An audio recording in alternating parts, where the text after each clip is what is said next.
Namaste, omedetou gozaimasu. Happy New Year.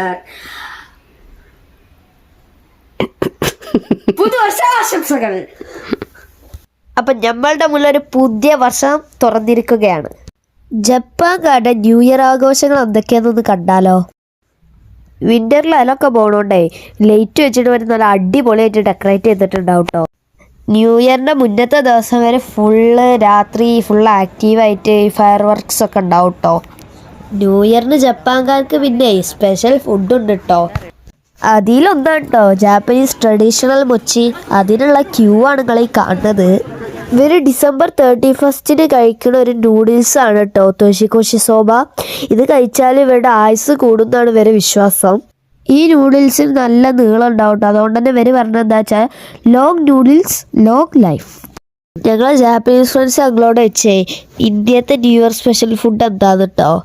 അപ്പം നമുക്ക് പ്രത്യേകിച്ച് അങ്ങനത്തെ ഒന്നും ഇല്ലാത്തതുകൊണ്ടേ ഞങ്ങൾ ബിരിയാണി സദ്യ എന്നൊക്കെ പറഞ്ഞിട്ട് അഡ്ജസ്റ്റ് ചെയ്തിട്ടോ. ജപ്പാനിലെ നോർമൽ ആൾക്കാരും വർഷത്തിൽ ഒരു വട്ടമാണ് പ്രാർത്ഥിക്കാൻ പോവുക, അതും ഈ ഒരു ടൈമിലാട്ടോ. അപ്പം ഈ ഒരു സമയത്ത് ശ്രൈനുകളിലൊക്കെ ഭയങ്കര തിരക്കാവും കേട്ടോ. പിന്നെ ന്യൂ ഇയർ ഡേൻ്റെ ലഞ്ചിന് ഇവരൊരു ലഞ്ച് ബോക്സ് ഒക്കെ സെറ്റ് ചെയ്യും കേട്ടോ. ഇതിൻ്റെ പേരാണ് കേട്ടോ സെച്ചിരിയോരി. ഇതിൽ പല ടൈപ്പ് ഫുഡുകളുണ്ട് കേട്ടോ. ഓരോന്നിനും ഓരോ ഇതുകളുണ്ട്. ചിലത് സമ്പത്ത് സമൃദ്ധി അങ്ങനെ പലതിനും വേണ്ടിയാണ്. അപ്പം നമ്മളായിട്ട് അങ്ങോട്ട് മോശമാക്കണ്ടല്ലോ. അതുകൊണ്ട് നമ്മൾ നല്ല അടിപൊളി സദ്യ ഉണ്ടാക്കിട്ടോ. ഏത് രാജ്യക്കാരാണ് എന്നുള്ളതിലൊന്നുമല്ല കാര്യം, ഏത് രാജ്യത്തിലാണ് ജീവിക്കുന്നത് എന്നുള്ളതിലല്ല കേട്ടോ പ്രസക്തി. ലോകത്തിൽ എവിടെ ആണെങ്കിലും സന്തോഷത്തോടെയും സ്നേഹത്തോടെയും സമാധാനത്തോടെയും ജീവിക്കാൻ കഴിയാന്നുള്ളതാട്ടോ കാര്യം. അപ്പോൾ ഒരിക്കൽ കൂടി എല്ലാവർക്കും ഹാപ്പി ന്യൂ ഇയർ.